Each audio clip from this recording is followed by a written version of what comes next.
বন্ধুরা, আপনাদের সবাইকে বাংলার রাজনীতি চ্যানেলে আবার স্বাগত জানাই। আমি অরিত্র।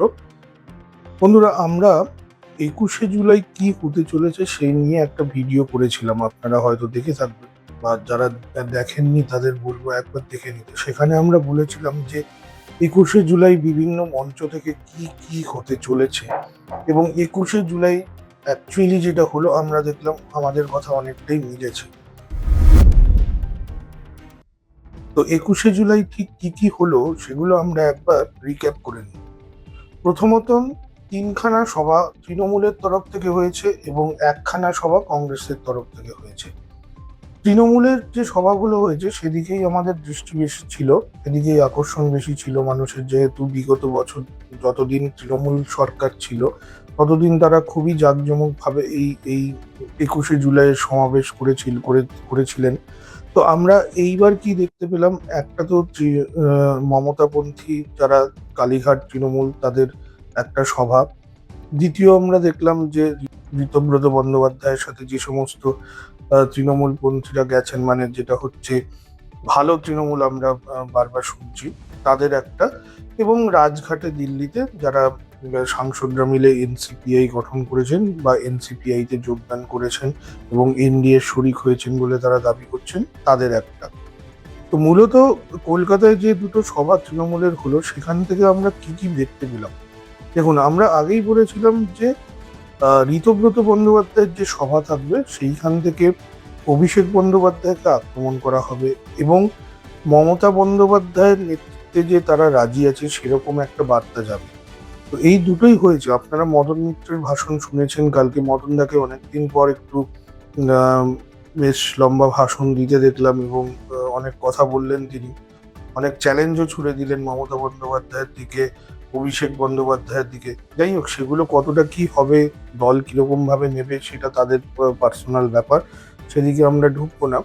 বাট বার্তা যেটা গেল, যে মমতা বন্দ্যোপাধ্যায়ের নেতৃত্বে ঋতব্রত তৃণমূল এখনো রাজি আছে, কিন্তু সেক্ষেত্রে তারা অভিষেক বন্দ্যোপাধ্যায়কে কোনোভাবেই মানতে চাইছেন না।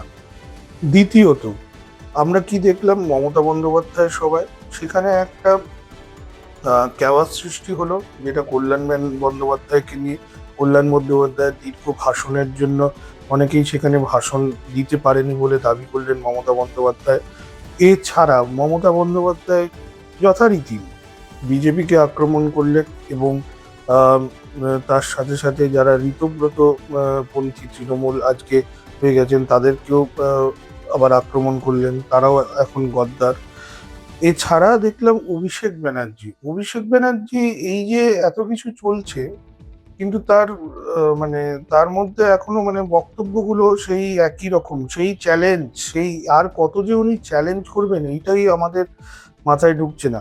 এবং তার সাথে সাথে আহ, যেভাবে ঋতব্রত বন্দ্যোপাধ্যায়কে তিনি আক্রমণ করলেন বালিশচাটা বলে। আচ্ছা, বালিশচাটা কি ঋতব্রত বন্দ্যোপাধ্যায় এই 4th মে পরে হয়েছে? যখন আপনারা দলে নিয়েছিলেন সিপিএম থেকে, যখন ঋতব্রত বন্দ্যোপাধ্যায় তৃণমূলে এসেছিলেন তখন তিনি কি ছিলেন? তাহলে আজকে এই কথাগুলো উঠছে কেন? যেহেতু তিনি একটা অন্য দল বা অন্য যেহেতু তৃণমূলের গোষ্ঠী গঠন করেছেন সেই জন্য। তার মানে দল বিরোধী কিছু হলেই বা আপনাদের মতামতের বিরোধী কিছু হলেই তখন তাদেরকে আক্রমণ করবেন। এটাই আপনাদের রাজনীতি, তাই তো? যাই হোক, আরেকটা জিনিস আমি লক্ষ্য করলাম, যেটা যে কর্মীরা, তৃণমূল কংগ্রেসের কর্মীরা তো এখনো সব দলবদল করে ফেলেনি, বা তারা এখনো তলায় তলায় অন্য কিছু ভাবেনি। কর্মীরা কিন্তু এখনো পর্যন্ত মমতা বন্দ্যোপাধ্যায়ের পাশেই রয়েছে, এবং সেই সভায় ভিড় দেখে কিন্তু আপাতত সেটাই মনে হচ্ছে। সুতরাং ঋতব্রত বন্দ্যোপাধ্যায় যতই বিধায়ক নিয়ে আলাদা, বিধানসভায় আলাদা ওই বিরোধী দল হিসেবে নিজেদেরকে তুলে ধরুন না কেন, কর্মীরা কিন্তু এখনো মমতা বন্দ্যোপাধ্যায়ের সাথে আছে।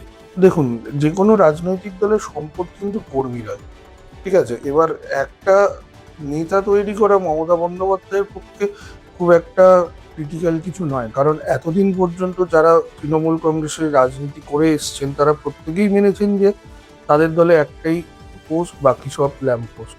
সুতরাং তৃণমূল কংগ্রেসে থাকাকালীন প্রত্যেকটা মানুষ, প্রত্যেকটা নেতা, প্রত্যেকটা বিধায়ক, সাংসদ তারা কিন্তু মমতা বন্দ্যোপাধ্যায়ের নামেই ভোটটা পেয়েছেন। এবং কর্মীরা যদি মমতা বন্দ্যোপাধ্যায়ের সাথে থাকে হয়তো তিনি একটু সময় নিচ্ছেন, বাট রাজনীতিতে তিনি কিন্তু ফিরবেন। এবং আরেকটা গুরুত্বপূর্ণ ইঙ্গিত তার বক্তব্য থেকে আমরা সেখানে পেলাম, যেটা হচ্ছে এই যে ককরোচ জনতা পার্টির যে আন্দোলন দিল্লিতে শুরু হয়েছে, এবং এর সাথে সাথে কিন্তু আরো বিভিন্ন দল সেখানে যুক্ত হচ্ছে, এবং মমতা বন্দ্যোপাধ্যায়ও ইঙ্গিত দিলেন যে আগামী দিনে ককরোচ জনতা পার্টির সঙ্গেও তারা যুক্ত হতে পারেন দিল্লির আন্দোলনে। সুতরাং এইটা কিন্তু একটু আমাদেরকে ভাবাচ্ছে এই মুহূর্তে। আমরা এই নিয়ে বিস্তারিত একটা অন্য ভিডিও করব। তো আপনারা নজর রাখুন আমাদের এই চ্যানেলে, বাংলার রাজনৈতিক চ্যানেলে। আপনারা আমাদের ভিডিওগুলোতে পোস্ট করুন, আপনারা লাইক করুন, শেয়ার করুন, এবং অবশ্যই আমাদের চ্যানেলটাকে সাবস্ক্রাইব করুন। এবং আপনাদের কমেন্ট আমাদের সাথে মিলুক বা না মিলুক, আপনারা অবশ্যই কমেন্টে লিখে জানান। আপনাদের কমেন্ট থেকে যদি কোনো গুরুত্বপূর্ণ দিক উঠে আসে, আমরা সেটা নিয়েও ভিডিও করব। তো আমরা ডিসকাস করলাম আজকে যে কি কি আমরা দেখতে পেলাম। এখন মেন টেকওয়ে আমার দুটোই মনে হলো এখানে। এক, তৃণমূল কর্মীরা মমতা বন্দ্যোপাধ্যায়ের সাথে এই মুহূর্তে রয়েছেন। দ্বিতীয় যেটা উঠে এলো, ককরোচ জনতা পার্টির এই আন্দোলনে কিন্তু আগামী দিনে তৃণমূল কংগ্রেসকে দেখা যেতে পারে।